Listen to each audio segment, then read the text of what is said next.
आज के युग में हनुमान जी को सबसे महान देवता माना जाता है।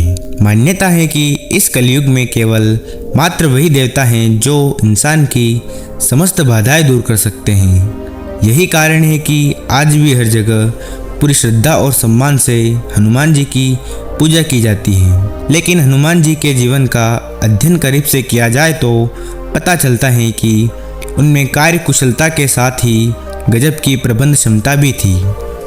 हनुमान जी तो गुणों की खान है, उनके जैसा कोई हो ही नहीं सकता। लेकिन कोई उनके जीवन की 5 बातें अपने जीवन में उतार ले तो उसे हर कार्य में सफलता मिलना निश्चित है। सबसे पहली बात है कम्युनिकेशन स्किल। बहुत से लोग सफल होते होते इसलिए रह जाते हैं क्योंकि उनके पास कम्युनिकेशन स्किल नहीं होती।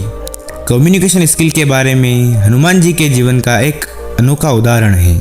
कहते हैं सीता जी से हनुमान जी जब पहली बार अशोक वाटिका में मिलने गए तो वह काफ़ी देर तक यह सोचते रहे कि सीता जी से बात कैसे की जाए।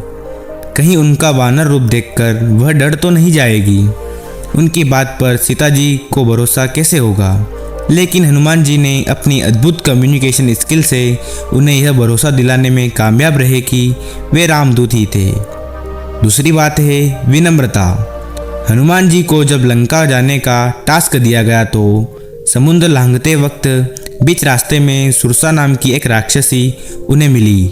यहाँ पर हनुमान पहले से तो सुरसा से टकराए और अपना शरीर सुरसा के मुंह से 2 गुना करते गए। लेकिन जब उन्हें समझ आया कि ऐसा करने से उनका समय बर्बाद हो रहा है तो उन्हें सुरसा से विनम्रतापूर्वक आग्रह किया कि उन्हें अभी जाने दिया जाए। हनुमान जी की विनम्रता से सुरसा प्रसन्न हुई और उन्हें लंका की ओर जाने दिया। और तीसरी बात है संयमित जीवन। हनुमान जी ने अपने जीवन में कभी भी संयम नहीं तोड़ा। कहा जाता है कि वह भगवान की सेवा के लिए वह आजीवन ब्रह्मचारी रहे।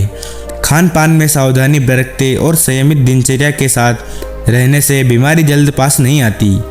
इसलिए सफलता के लिए जीवन में थोड़ी संयम जरूर रखना चाहिए। और चौथी बात है समाधान के लिए पहाड़ उठाया। हनुमान जी के पास हर समस्या का समाधान होता। वह कभी भी किसी काम को पूरा किए बिना वापस नहीं जाते। रामायण में एक प्रसंग है कि रावण की सेना से युद्ध के दौरान लक्ष्मण जब मूर्छित हो गए तो वेद ने बताया सुमेर पर्वत में संजीवनी नाम की दवा है। हनुमान जी जब उस पहाड़ पर पहुंचे तो वह दवा को पहचान नहीं सके तो उन्होंने पूरा पहाड़ ही उठाकर लंका पहुंचा दिया ताकि पहाड़ में मौजूद दवाई मिल सके। और 5वीं बात है कार्य के प्रति समर्पण। हनुमान जी को जो भी कार्य दिया जाता था उसके लिए वह पूरी तरह से खुद को समर्पित कर देते थे। कहते हैं कि जब हनुमान जी सुग्रीव की सेवा में थे तो भगवान राम सीता की खोज वहां पहुंचे तो सुग्रीव ने हनुमान जी को भेजा कि देखो कोई दुश्मन तो नहीं आ रहा है।